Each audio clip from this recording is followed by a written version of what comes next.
दुसऱ्या चर्चासत्राचे मान्यवर म्हणून मी आदरणीय डॉक्टर गजानन डांगे सर यांना विनंती करतो की आपण स्थानापन्न व्हावं. आजच्या या द्वितीय चर्चासत्रासाठी आदरणीय श्री विनायकजी आंबेकर सर, मी आपल्याला विनंती करतो की आपण स्थानापन्न व्हावं. सावित्रीबाई फुले पुणे विद्यापीठ तत्त्वज्ञान विभागाच्या आयोजनातून हा 2 दिवसाचा राष्ट्रीय चर्चासत्राचा कार्यक्रम पार पडत आहे. एकात्म मानवदर्शन आणि समकालीन प्रासंगिकता या विषयाच्या संदर्भानं आपण सलग कालपासून विचार करत आहोत. माझं नाव अर्जुन भाऊसाहेब साळुंके. मी तत्त्वज्ञान विभागाचा संशोधक विद्यार्थी. आता जेवढे निसर्गाकडून आपण घेतो तेवढे निसर्गाला दिले पाहिजे ही भूमिका त्यांनी मांडली. तत्कालीन द्वंद्वामध्ये एकात्म मानववादाचा विचार पंडित दीनदयालजी यांनी विजयवाडा येथील ऐतिहासिक अधिवेशनामध्ये सादर केला. विकास आणि वाढ यात फरक असतो हे त्यांचे सूत्र होते. पंडित दीनदयाल उपाध्याय यांच्या अंत्योदय तत्वातील मुख्य विचार म्हणजे समाजातील सर्वात दुर्बल आणि शेवटच्या व्यक्तीच्या सर्वांगीण कल्याणातूनच समाजाचा आणि राष्ट्राचा खरा विकास होतो. त्यांचे एकात्म मानव दर्शन हे तत्त्वज्ञान अंत्योदयाला केंद्रस्थानी ठेवते. यात सर्वांना समान संधी, मूलभूत सुविधा, शिक्षण, रोजगार आणि सामाजिक न्याय मिळवून देणे अत्यावश्यक मानले जाते. गरिबी निर्मूलन, तळागाळातील सक्षमतेचा विकास, स्वदेशी आत्मनिर्भरता या सर्वांसाठी न्याय आणि समावेशित्व हे मुख्य त्यांचे तत्त्व होते.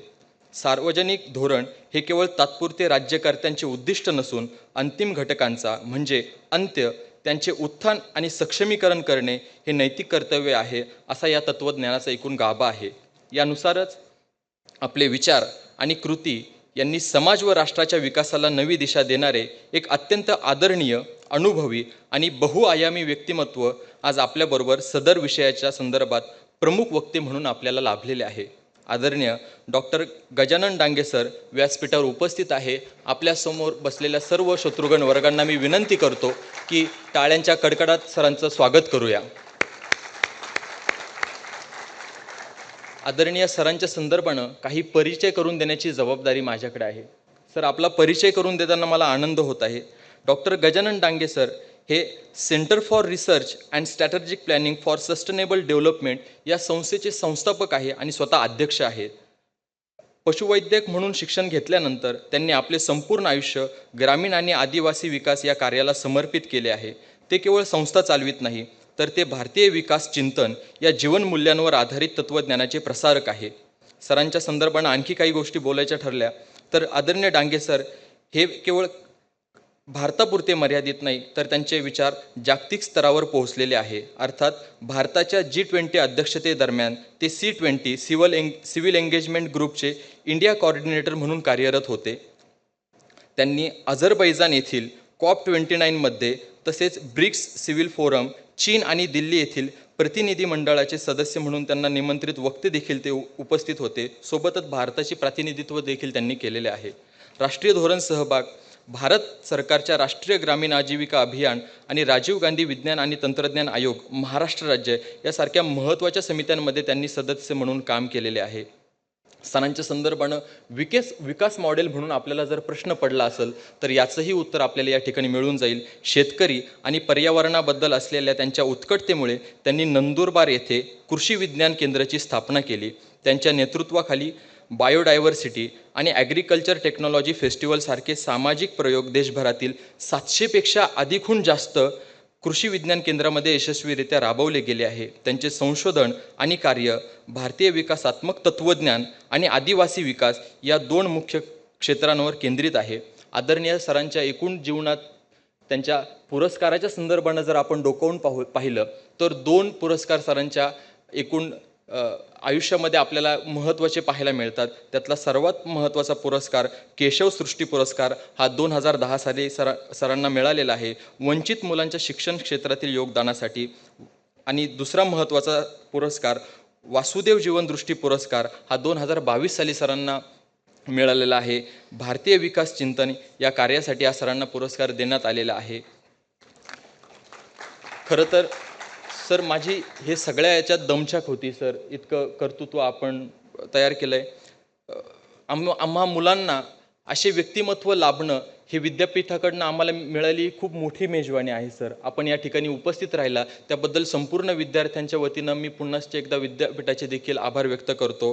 ज्ञान, अनुभव आणि राष्ट्रीय जागतिक दृष्टिकोन यांचा संगम असलेले डॉक्टर गजानन डांगे सर आज आपल्या चर्चासत्राच्या विषयावर काही विचार मांडणार आहे. तत्पूर्वी आपण सत्काराचा एक कार्यक्रम या ठिकाणी पार पाडून घेऊया. आज उपस्थित असणारे आदरणीय विनायकजी आंबेडकर सर, मी आपणास विनंती करतो की आपण आदरणीय डॉक्टर गजानन डांगे सर यांचा सत्कार करावा.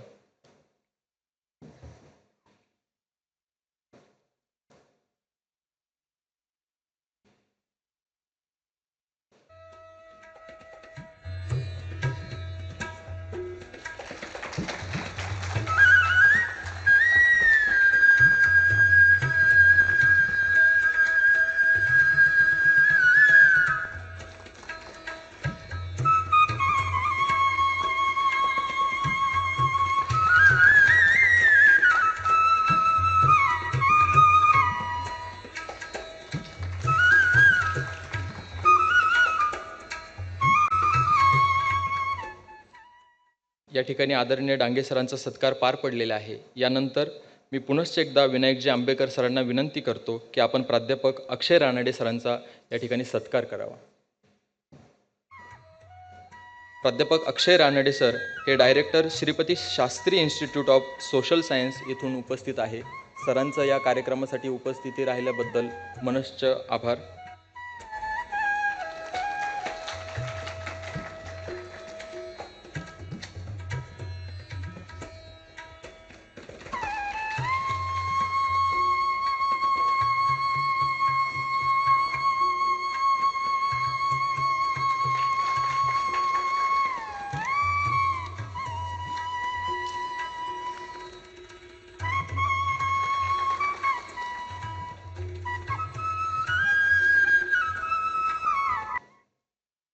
एकूण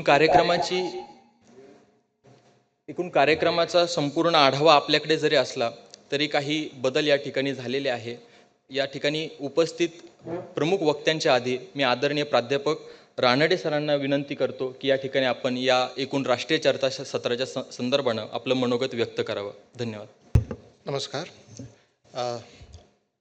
Good afternoon. It is my privilege to be able to share dais with Dange sir. I have read and I was reading about his work, and the brief for me is to sort of contextualize the idea of Antyodaya as expected or as expected in the broader philosophy of Ekatma Manav Darshan. And when I was reading it and I was reading it along with the work sir has done, it seems only opportune that he is speaking on that topic to make us visualize that Ekatma Manav Darshan is not just an empty philosophy which is written for textbooks. It is something which can be realized. In fact, it was realized and encapsulated in Deen Dayal Ji's works, and we are again trying to reinvigorate those ideas. So thank you for this opportunity to SPPU and the organizers for giving me this opportunity to speak on this idea of Antyodaya. Just before the session, we were hearing from Bapat sir about what kind of Indian thinking existed over the years.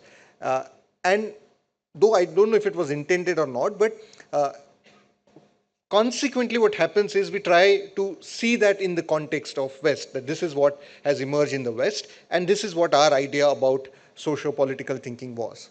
Now, this is why that becomes an important standpoint, because from where I see is the influence of some ideas is so much that it becomes difficult to accept the fact that there can be a strong alternative way also. The influence of these ideas is such that we are not able to process or fathom the fact that alternatively we can look at the same realities and probably provide better solutions as well. And it is even more pertinent to see when Bapat sir also explained that this is not just an abstract idea. This was something which was practiced in our country, and we have seen the results. Statistics show that these results existed. So it's not an abstract reality, but something which existed once upon a time. And it's only logical that if certain ideas are failing, we take recourse back to some of our more native indigenous ideas to solve certain problems that is facing not just us, but humanity as a whole. And this is where I think that comparison becomes significant, because the idea of Antyodaya, I mean, it was also very briefly mentioned by Bapat sir, in that the idea of Antyodaya is the measure of success, the measure of development of society is to be judged by what is the status of the last person in the queue. That is what the idea of Antyodaya, which, and Deen Dayal ji also essentially meant that we are not supposed to judge the development by empty numbers, but what it actually means, or how does it translate into life of someone like you and me, where, or probably those who are last in the queue. But how does this, okay, this is one thing to say that the last person's development is the measure of success, but how does it translate into actual political realm? Now, I'm a student of political science, and therefore I tend to see studies in the broader framework of individual, state, and society, and how that relation exists. But in the scheme of integral humanism or Ekatma Manav Darshan, what is very fundamental here is the idea of darshan. It's Ekatma Manav Darshan. It's a philosophical stand, which is why it is not like an ideology like liberalism or Marxism. Ideologies are conformist. Ideologies create a sense of utopia and want you to conform to those ideas. Ekatma Manav Darshan is essentially a darshan. It emerges from certain experience, and therefore it is evolving, which is why it is very fundamentally opposed or in contradiction to the ideas that were developed in the West, essentially in form of an ideological construct. On a very simple, a very simple understanding or simple illustration can help. If you look at these ideologies which emerged in West, primarily whether it's liberalism or later on its manifestation in capitalism or Marxism, most of them are state-centric. The state is very central to the existence of these ideas. Welfare emerges from the state. In liberalism, to what extent we want state and to what extent we don't. And in socialism and later on in communism, everything is circulated around the idea of or the conception of state.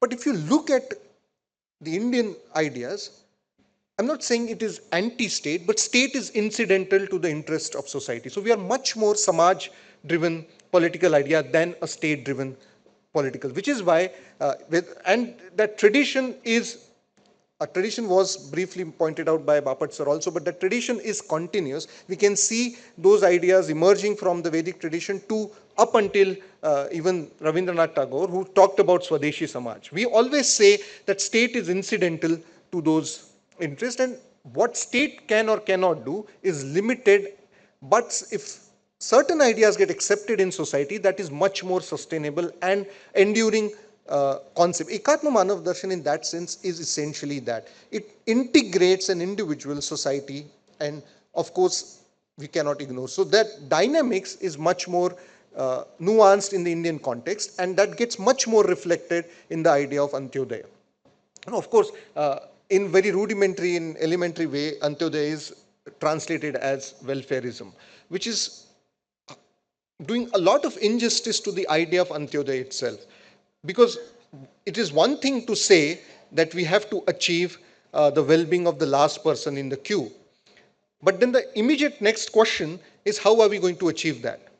That is when there is a lot of tussle between different ideas, that what state can do, what state cannot do. We recently just spoke about the rights-based paradigm in the West, the rights of every class, the rights of every individual, and then there is an added burden of state.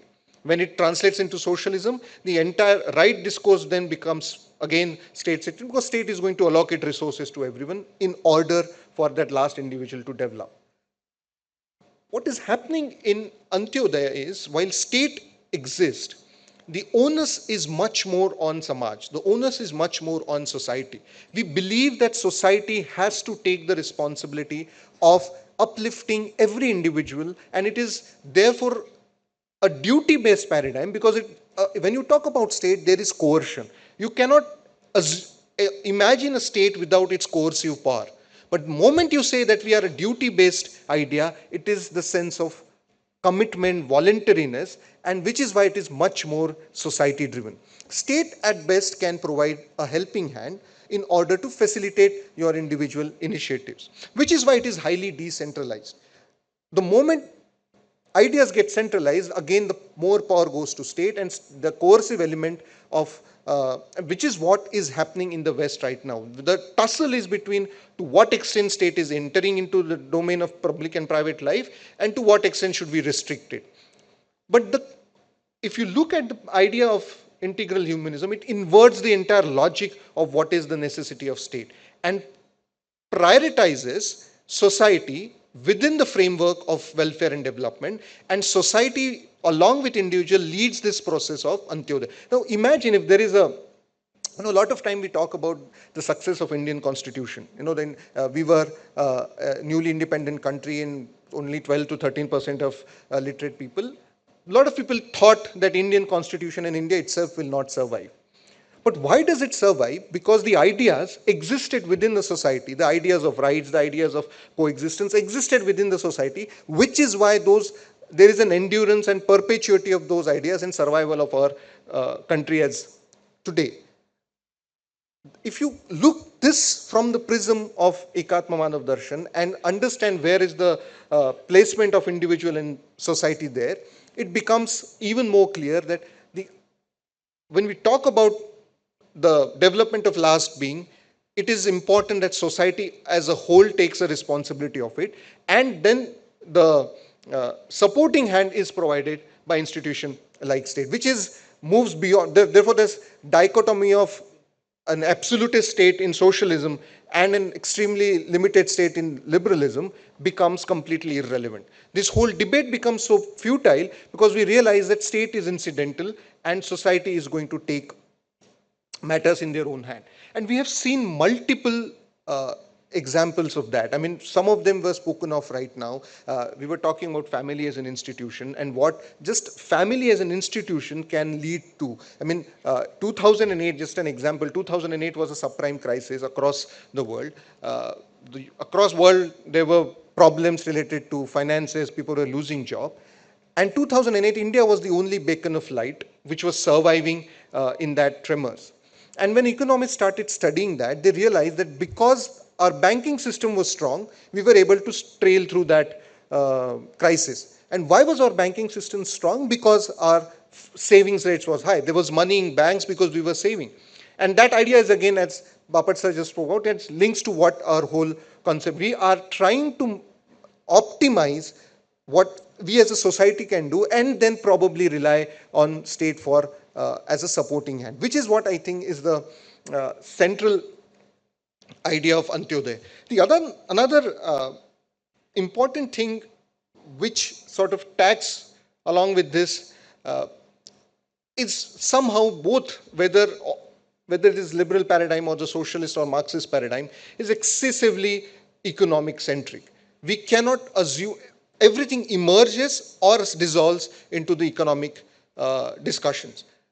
When we arrive or try to understand the ideas emerging from the Indian discourse, and integral humanism is a representation of Indian discourse, we see that again is not central focus of existence. There is a social, economic and individual dynamics therefore when we are talking about Antyodaya, we are not only talking about what is the economic status of that individual. We are not only talking about what is per capita income or whether that individual is above poverty line or not. That becomes probably one element which can be quantified, which is why it becomes easier. GDP becomes easier because it can be very strongly quantified. Now we are coming up with indexes other than GDP as well, which can quantify happiness and so forth. But if you look at this idea about Antyodaya, it was always beyond economics. It was not limited to what individual economic status is, because that is one of the element of development. It moves beyond economy, it gets into realm of social, it gets into realm of spiritual. So when we are talking about welfare, we are talking about how well that individual is situated within that society, how well that individual is able to absorb and enjoy the social existence around that individual, and what that individual can contribute. Because remember, we are taking something from society, but that individual also is to give back. So is that process being facilitated or not? That defines the development of that individual primarily. So Antyodaya also moves beyond economy. And therefore, if you think why Antyodaya is not state-centric, because, okay, at the most, economy issues can be dealt by the state. But how is state going to ensure that existence of individual within a broader continuum, which doesn't, or which state cannot, has no agency in that sphere? That can be ensured only if that individual belongs to that society as a whole, and that can be achieved through societal interaction. Therefore, state can only facilitate on that framework. Which is why, when we look at Indian ideas of development, when you look at India's ideas of what is called as welfare, we have to invert or at least ignore a lot of these noises which get within our own framework of analysis, and probably renew those ideas, and then approach the problems or approach the solutions. And the best way is to see how those solutions have actually translated into reality. And I think this session, if I were to put it, is actually Ekatma Manav Darshan in action. How does individual initiatives lead to social initiatives and then transcend into national and international level as well? There is no barrier once you have attained some speed in that. And therefore, this session, in a sense, is a translation of an idea and primarily driven by societal efforts. So I just wanted to contextualize what is going to come after this, to see this or to look at this from the framework of how individual initiatives transcend into social, and it actually creates a positive and a much more probably quantifiable output as well. So with that, I think I'll stop, and I'll hope that I have probably given a broader framework through which we can analyze certain efforts of Dangeji as well. Thank you. मंचावरील मान्यवर आंबेकरजी, doctor Ranade, ज्यांनी अत्यंत पाठपुरावा करून या कार्यक्रमाला यायला अत्यंत प्रेमपूर्वक आग्रह ठेवला, असे माननीय मिरासदार टंडनजी आणि इथे उपस्थित सगळे विद्यार्थी, कॉलेजचे फॅकल्टी, सगळेच मराठी समजतायत ना? का हिंदीत बोलायचं? मराठी चालणार आहे. अंत्योदयाचा विचार करताना नेहमी असं खूप धावपळीत करावं लागतं. आता थोडं समारोपाची पण घाई झाली आहे आणि अशी सगळी हा अंत्योदय आणि गावातल्या लोकांबरोबर काम करताना थोडा आधीच स्पीड कमी झालेला असतो आणि त्या बदलाबरोबर दोघं बाजूंनी लढाई सुरू असते. इकडून सगळं नेहमीचा जो विकास चालू आहे त्याचा एक रेटा असतो, ज्यांना उठायचं आहे त्यांची इच्छा नसते आणि आपल्यालाच न्यायचं असतं. असं सगळं याच्यामध्ये तो वेग एक विचित्र झालेला असतो आणि मग असं घाईघाईने झालं की आणखीन गोंधळ उडतो. त्यामुळे थोडा गोंधळ सांभाळून घ्या तुम्ही. नेक्स्ट कोण करणार आहे?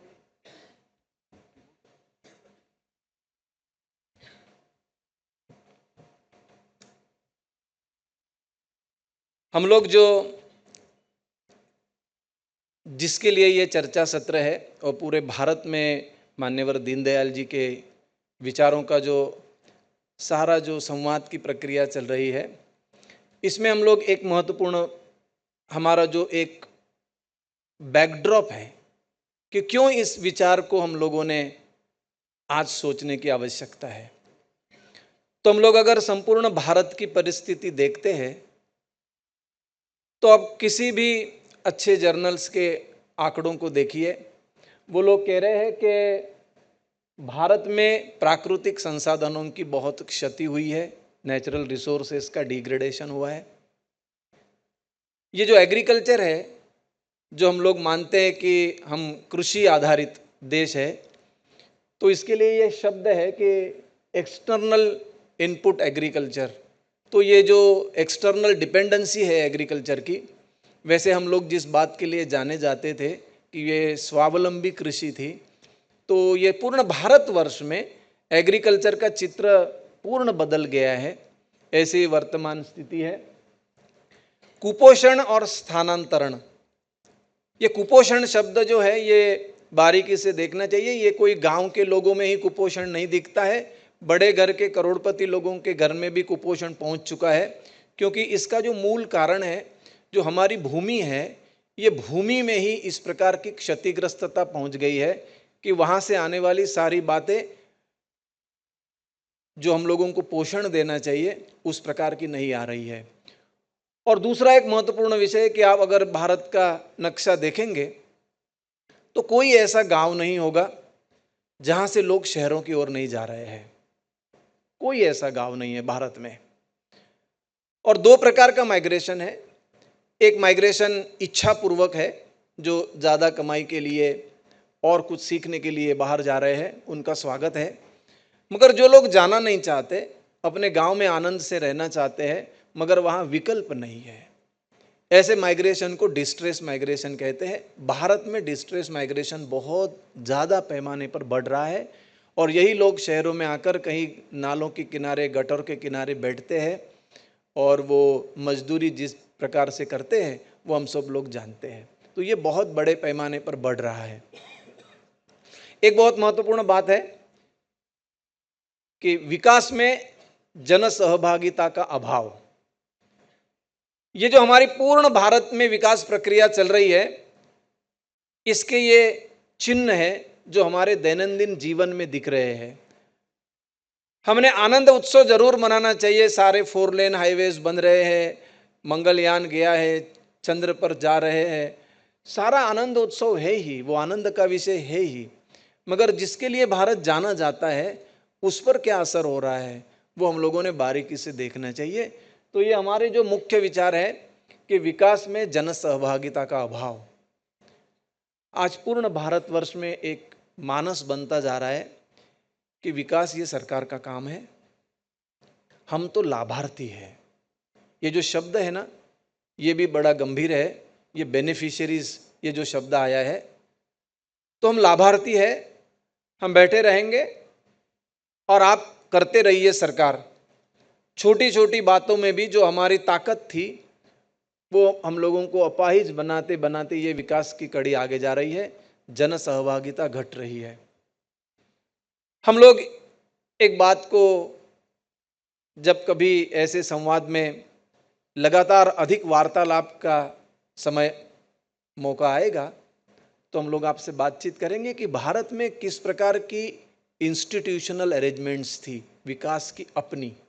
ये जो विकेंद्रितता की बार बार बात आ रही है, तो कैसे भारत में हम लोग अपने तरीके से, कोई भी सरकार से दूर रहकर, समाज में अपने एरिया को ध्यान में रखते हुए, अपने नियमों को लागू करते हुए ऐसी व्यवस्थाएं बनाकर हम लोग चलते आए हैं। ये सारी व्यवस्थाओं को आधुनिक विकास ने ध्वस्त कर दिया है, इनकी मान्यता हटा दी है। तो समाज समझ नहीं पा रहा है कि ये ऐसे नियम जो होते हैं, जो प्रकृति के साथ जीने के लिए तैयार करने पड़ते हैं, ये कैसे जिएंगे। तो एक संभ्रमित अवस्था में समाज है, इनकी व्यवस्थाओं को हमने ठुकरा दिया है।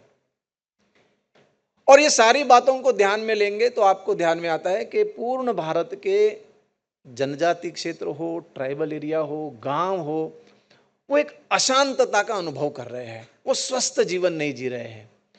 और इतना ही नहीं, ये केवल गांव अस्वस्थ नहीं है, ये लोग अस्वस्थ नहीं है, ये पशु भी अस्वस्थ है।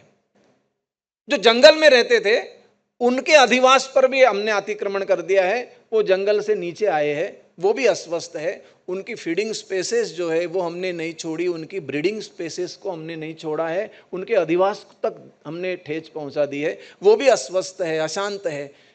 नदियां अस्वस्थ है, नदियां भी शांत नहीं है, वन शांत नहीं है, पशु शांत नहीं है। मैं कल उड़ीसा से आ रहा हूं, उड़ीसा में हम सब लोग, वहां के सारे मेंबर ऑफ पार्लियामेंट और एमएलएस, ऐसे सारे लोग बैठे थे एक विषय का अभ्यास करने के लिए।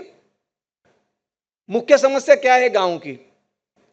लोग कह रहे हैं कि लोग पशु नहीं रखना चाहते, वो पशुओं को छोड़ देते हैं, वो जहां चाहे जहां खाएंगे, जहां पियना वहां पिएंगे और वो बढ़ते जाएंगे।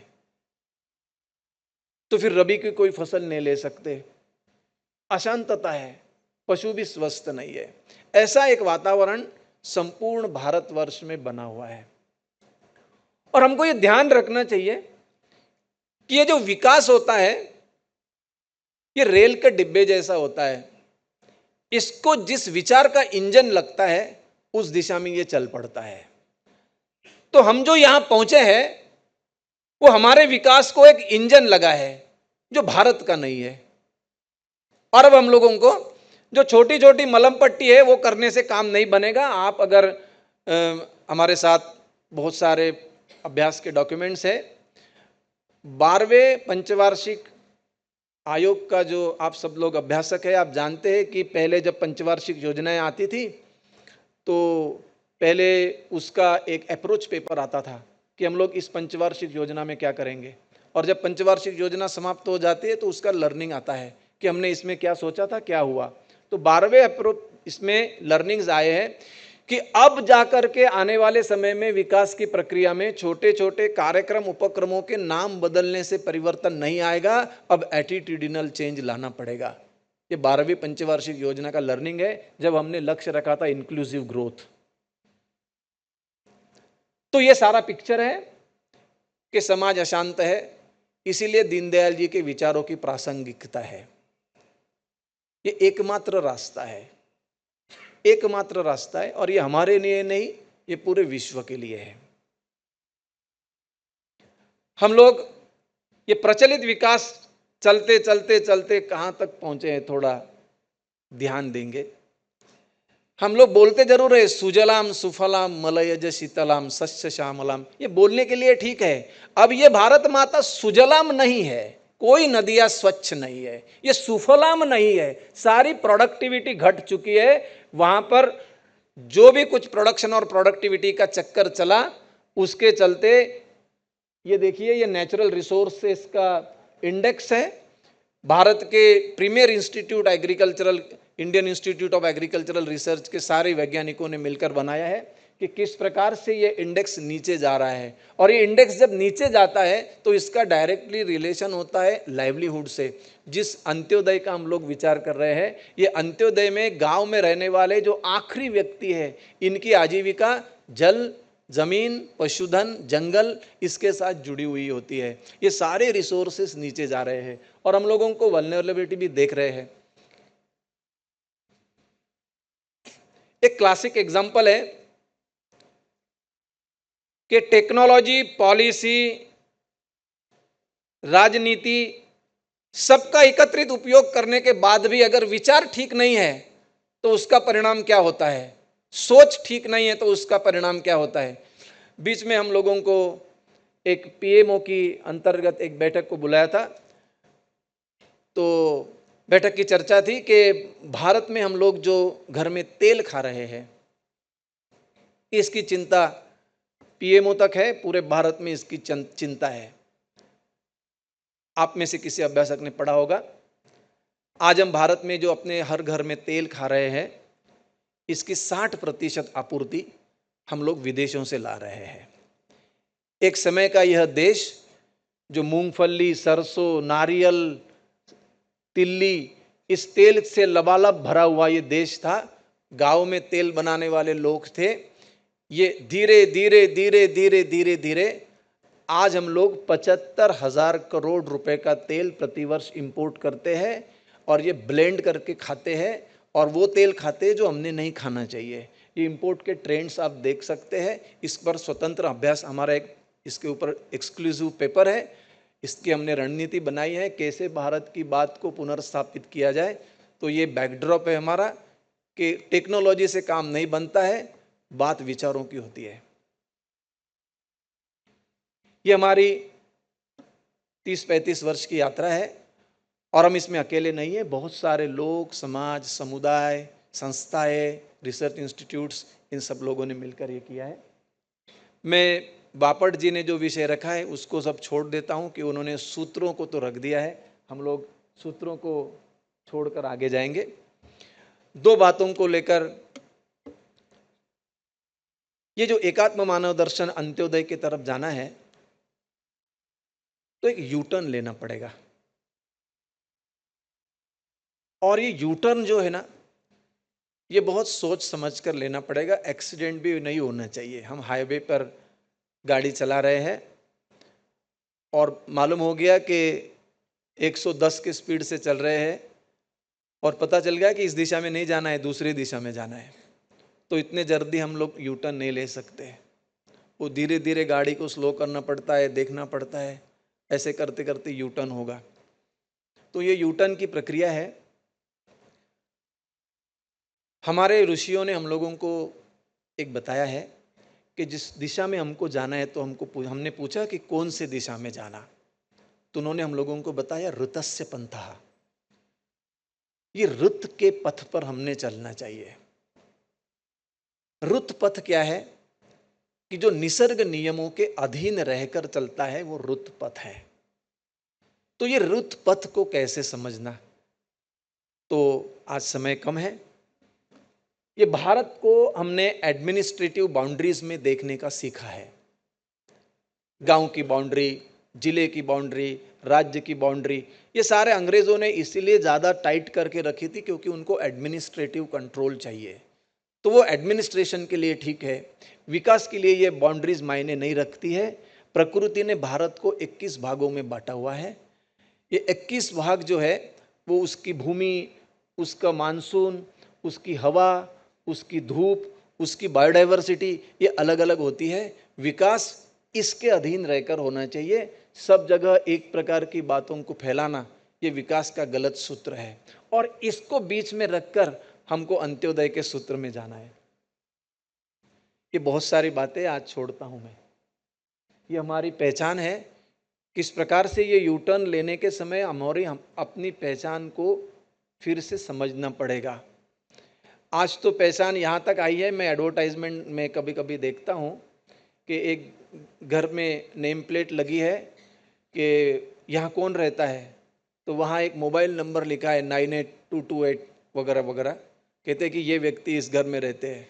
वो कहते हैं कि तुम्हारी सब पहचान समाप्त होने वाली है, और एक समाधि लिखी है और समाधि पर लिखा है कि ये किसकी समाधि है, तो वहाँ भी एक फ़ोन नंबर लिखा है 98228, इसकी समाधि है। वो कह रहे हैं कि सब अपनी आइडेंटिटी समाप्त होने वाली है, अब एक ही आइडेंटिटी बचेगी, अपना मोबाइल फ़ोन। और ये उल्टा है। मुझे मेरी आइडेंटिटी बहुत ध्यान से समझनी पड़ेगी, तो फिर मुझे समझेगा मैंने क्या खाना चाहिए, क्या नहीं खाना चाहिए। ये संडे हो या मंडे, रोज खाओ कुछ भी, ये अपना तत्व नहीं है। तो ये अपना तो इसके आधार पर चलता है।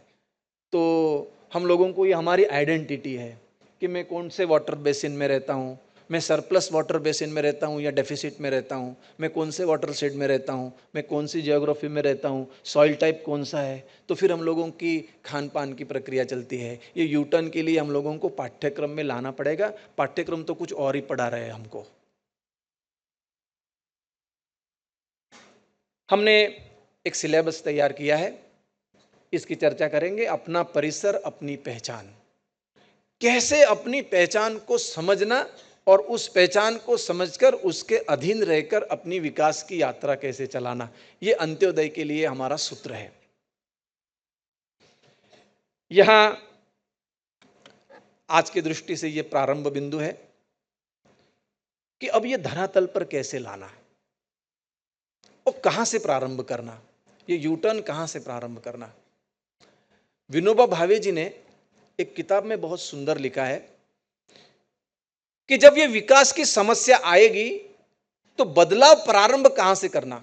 तो विनोबा जी लिखते हैं कि जिनको दरिद्र बनने के लिए विवश किया गया है, जिनका स्वाभिमान छीना गया है, ऐसे लोगों की मेधा को जागरूक करके ही विकास की यात्रा का पुनर्प्रारंभ करना पड़ेगा। ये वाक्य हिंदी में कठिन लगता है, मगर ऐसे लोग कौन है कि जिनको दरिद्र बनने के लिए विवश किया गया है। तो हम लोगों ने भारत के सारे जनजाति क्षेत्र को आइडेंटिफाई किया, 120 जिलों को, और 120 जिलों में हम लोगों ने 30 वर्ष के पहले ये यात्रा प्रारंभ की कि किस प्रकार से ये अंत्योदय को हम लोग धरातल पर स्थापित कर सकते हैं। एक छोटा क्षेत्र का उदाहरण है, ये महाराष्ट्र के नंदुरबार जिले में एक छोटी रिव्यूलेट है, रिवर से भी छोटी, केवल 22 किलोमीटर चलती है। अब हम लोगों को यहां अंत्योदय स्थापित करना है। जो भी सारे सूत्र है, विकेंद्रितता होनी चाहिए, अपरिग्रह होना चाहिए, स्वावलंबन और परस्परावलंबन होना चाहिए, भूमि की उत्पादकता बरकरार रहनी चाहिए, उद्योग सामूहिक होने चाहिए, ऐसा सारा अब हमको स्थापित करना है। 2007 को प्रारंभ किया, छोटी छोटी बातों को लेकर। ये नदी में पानी बह जाता है और इस पानी के साथ साथ लोग भी बरसात के 3 महीने के बाद गुजरात निकल जाते हैं। ऐसा एक क्षेत्र था। फिर धीरे धीरे संवाद प्रारंभ हुआ कि कैसे करेंगे, ये तो जल बहता रहेगा, हम भी जाते रहेंगे, अगली पीढ़ियां क्या करेगी, वहां रहना भी अब मुश्किल है, सूरत में रहना भी मुश्किल है, गटर के बाजू में रहना पड़ता है, बहुत दिक्कत है। तो फिर साथ में बैठेंगे और इसको रोकेंगे पानी को। तो जैसे इन्होंने रानडे ने जी कहा कि डॉक्टर साहब ने कि ये समाज के आधार पर होना चाहिए। दीनदयाल जी भी यही कहते हैं, विकास जन चेतना के आधार पर होना चाहिए। शासन की भूमिका मार्गदर्शक, प्रेरक एवं सहायक यहाँ तक सीमित रहनी चाहिए। तो हम बैठे और नदी के साथ संवाद प्रारंभ किया कि इसको रोकना चाहिए। पैसे नहीं है, कम पैसे से रोकेंगे। छोटे छोटे बोरी बांध बनाना प्रारंभ किया। साइट आइडेंटिफिकेशन भी लोगों ने प्रारंभ किया कि यहाँ रोकेंगे तो यहाँ के 12-13 लोग पानी ले सकते हैं, यहाँ रोकेंगे तो 13-14 लोग पानी ले सकते हैं। ऐसा सोच सोच कर साइट पकड़े और इसको 18 जगह पर पहले रोका, पानी रोका। चर्चा प्रारंभ हुई कि अरे पानी रुक गया है, तो अब खेती को अच्छा इस्तेमाल करना चाहिए। सबके पास खेती कितनी है? 1 एकड़, 1.5 एकड़, 2 एकड़। तो एक मोटर लेंगे और उसका पानी देना है तो एक एक ने मोटर का इस्तेमाल नहीं करना चाहिए। तो हम लोग ऐसे करेंगे, 1 मोटर और 5 परिवार। ये जो दीनदयाल जी का सूत्र है कि रिसोर्सेस को मिल बांट कर उपयोग करना चाहिए। तो 5 लोग मिलकर के एक इंजन चलाते हैं और आपस में तालमेल बनाते हैं कि आपका सोइंग कब होगा, आपका सेकंड इरिगेशन का साइकिल कब आएगा, ऐसा सोचते हैं। और ऐसा हम लोगों ने 140 वाटर यूजर ग्रुप्स बनाए हैं। कुएं के ऊपर भी आप कल्पना नहीं कर सकते कि भारत का समाज अगर खड़ा होता है तो कैसे होता है।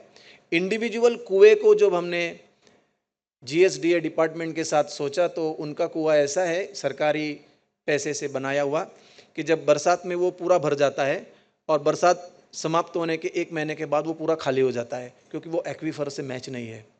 तो हमने एक समाज से कुछ पैसे लिए और एक्वीफर मैचिंग किया, 3 मीटर गहरा किया, पानी बढ़ गया कुएं को।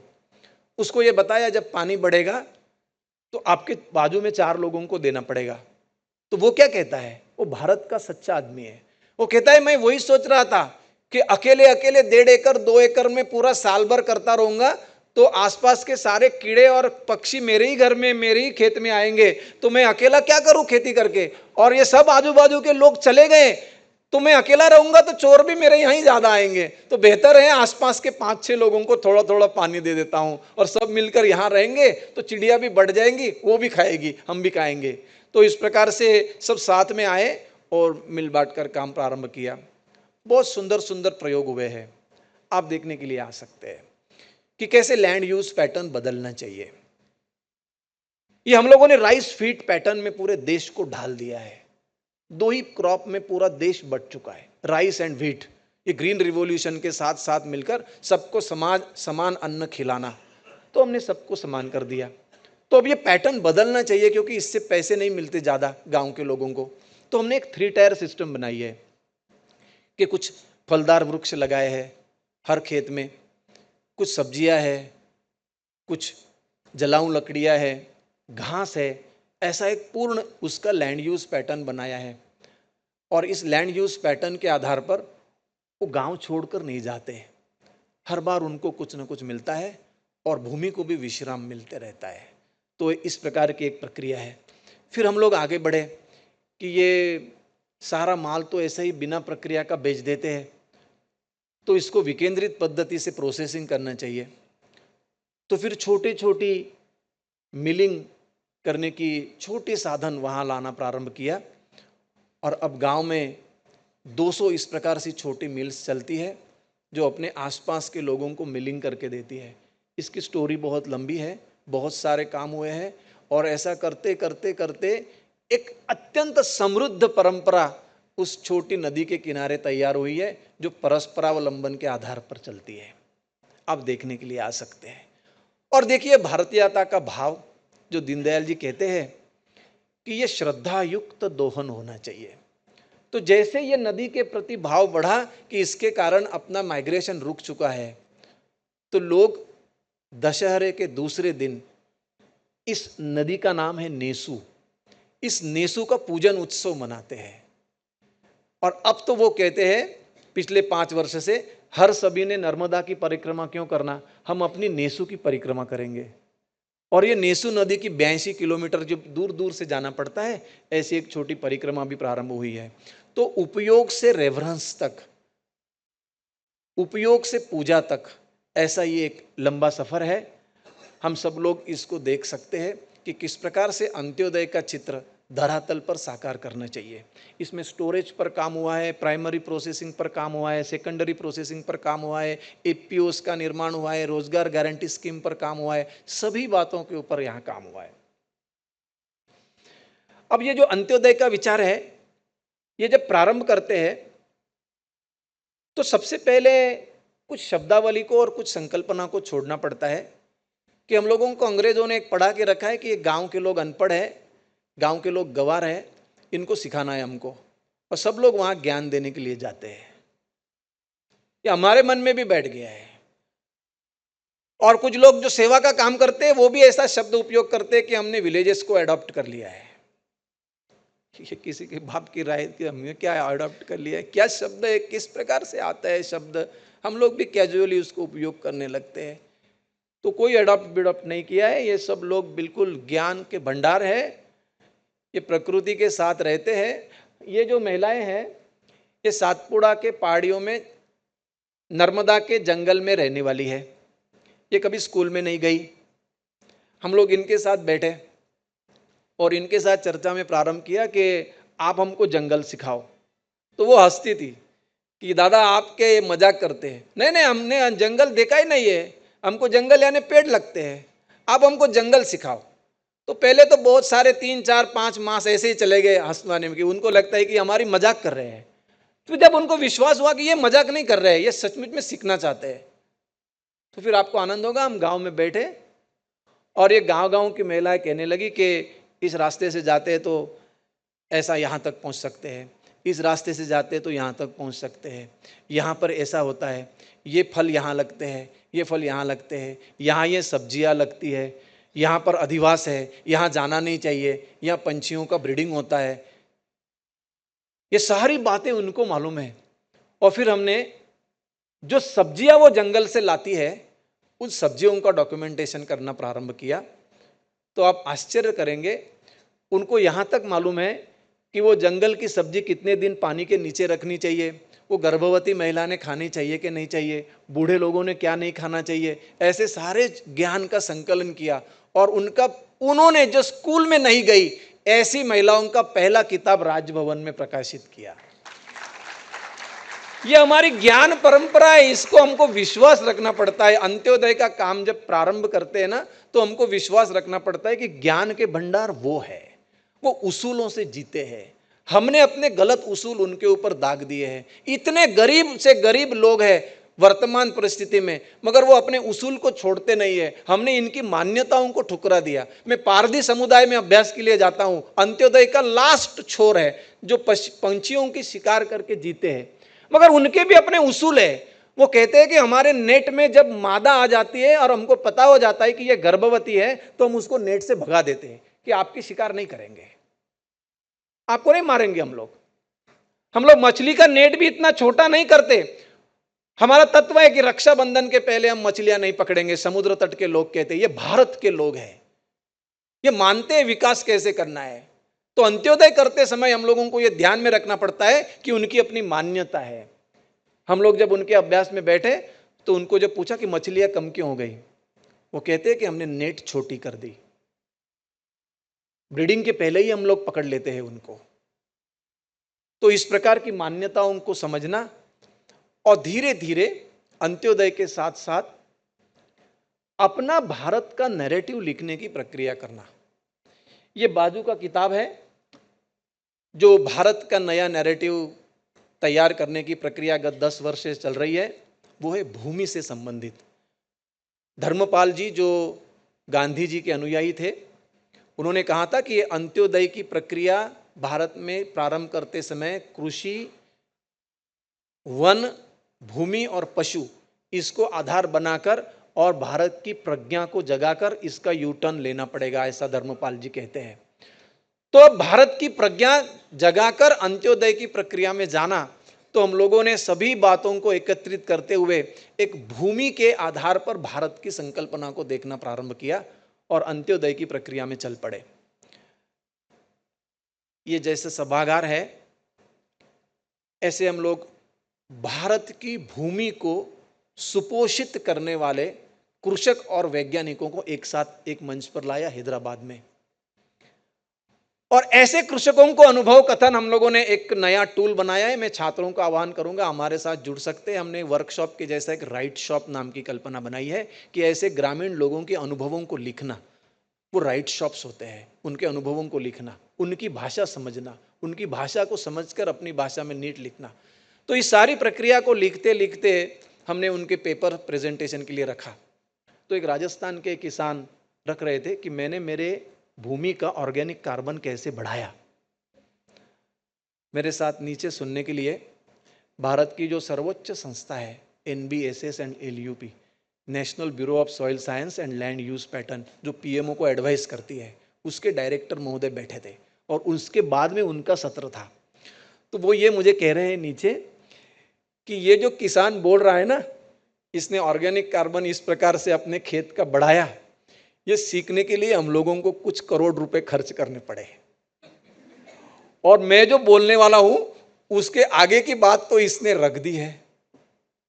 तो हमको ये अंत्योदय के समय में ध्यान रखना पड़ेगा कि इनकी अपनी मायने हैं, इनकी अपनी संकल्पनाएं हैं, इनकी अपनी शब्दावली है। इसको आधार बनाकर ये अंत्योदय की प्रक्रिया चलानी है। ये सारी डॉक्यूमेंटेशन की प्रक्रिया है कि किस प्रकार से हम लोग जंगल और गांव के ज्ञान को अंत्योदय से जुड़े हुए लोगों को साथ में लेकर इस प्रक्रिया को आगे बढ़ाते हैं। ये सारी बातों को अब हमको काम भी करना है। तो ये भारत के अंत्योदय की प्रक्रिया में 4 बातों पर बहुत मूलभूत काम अपेक्षित है। एक है सीड्स, दूसरा है ब्रीड्स, तीसरा है टूल्स और चौथा है टेक्निक्स। ये अपने अपने परिसर के बातों को ध्यान में रखकर हमको इसकी पुनर्स्थापना करनी है। ये seeds, breeds, tools and techniques ये इतने इंपॉर्टेंट है कि ये जो आधुनिक विकास की प्रक्रिया है, इन लोगों ने हमारे परंपरागत बीज को धीरे धीरे धीरे धीरे हटाकर प्रोडक्शन और प्रोडक्टिविटी, इस दोनों ट्रेट को आइडेंटिफाई करते हुए ऐसे ही सारे सीड सेंट्रलाइज सिस्टम में, जो माननीय बापट सर ने बताया कि सेंट्रलाइजेशन हुआ, सेंट्रलाइजेशन हुआ, सेंट्रलाइजेशन हुआ। क्या हुआ? तो गांव का किसान जो पहले कभी बीज नहीं खरीदता था, ये सारे किसान आज बीज मार्केट से खरीदते हैं।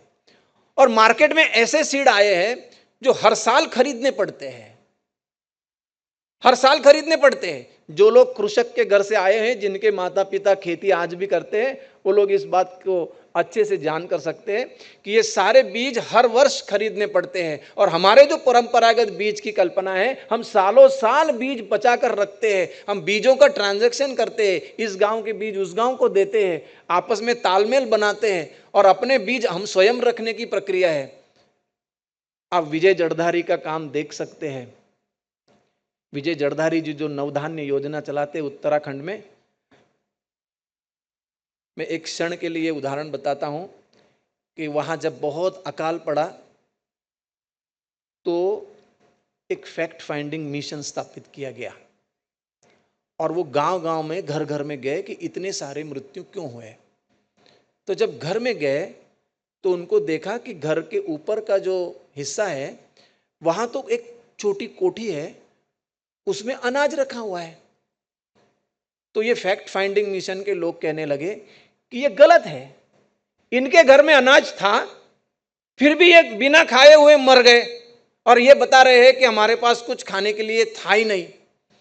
तो ये समझ नहीं पाए कि ये लोगों ने बीज बचा कर रखे।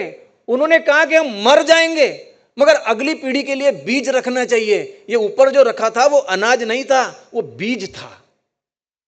ये इतनी श्रेष्ठ परंपरा है इस देश की कि हम स्वयं अनाज के बिना मर जाएंगे, बीज समाप्त नहीं होने देंगे। और हमने तो ये आधुनिक विकास में प्रतिदिन बीज समाप्त करते जा रहे हैं। कितनी हजार वैरायटीज हमारे पास चावल की थी, कितनी बची है, आप वेबसाइट पर देख सकते हैं। तो ये भूमि को ठीक करना,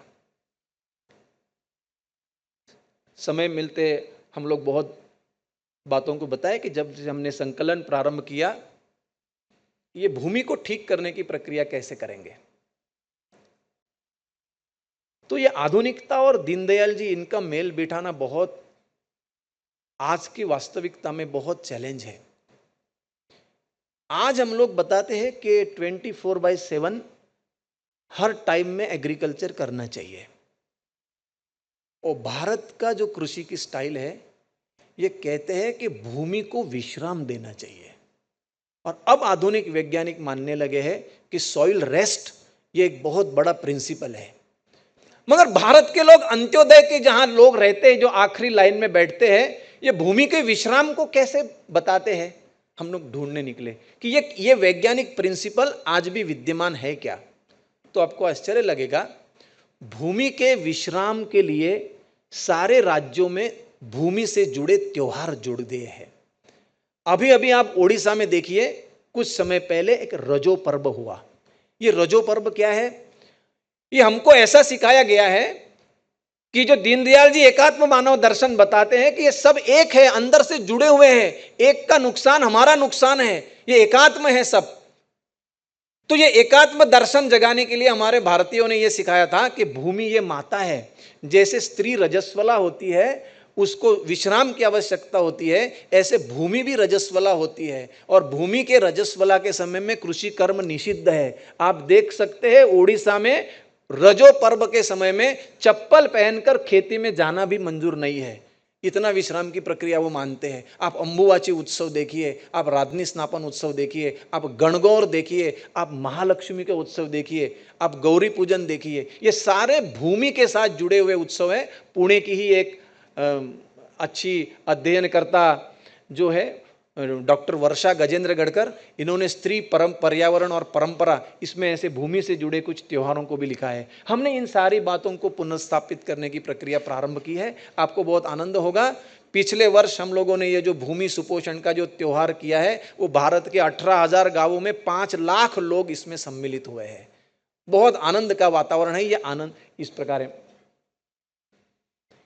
ये सारी बीज बचाने की प्रक्रिया है अंत्योदय की। इनको पद्मश्री मिला है, आप सब लोग जानते हैं इनको, राही बाई को। एक छोटी मुलाकात में वो क्या कह रही थी, एकात्मता का भाव, 1:25 सांगितलं ना मी, सगळं कमी करत आणलंय, तर 1:25 सांगितलं ना, कमी करून म्हणजे आता तर धन्यवाद। मी हे तुम्हाला एक 2-4 स्लाइड दाखवतो की हे सगळं बीजाचं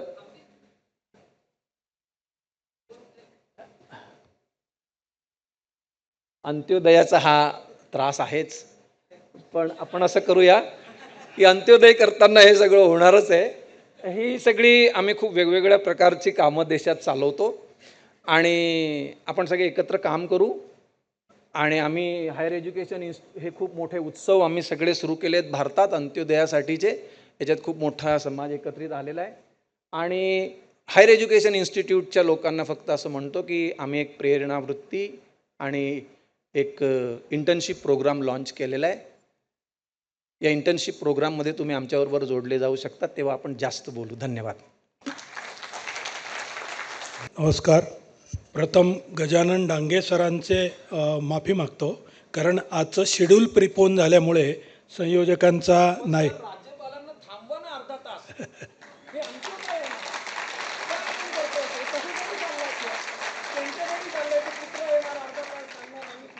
मला माफ करा तुम्ही, पण हे अंत्योदय ऐकायचंय आपल्याला।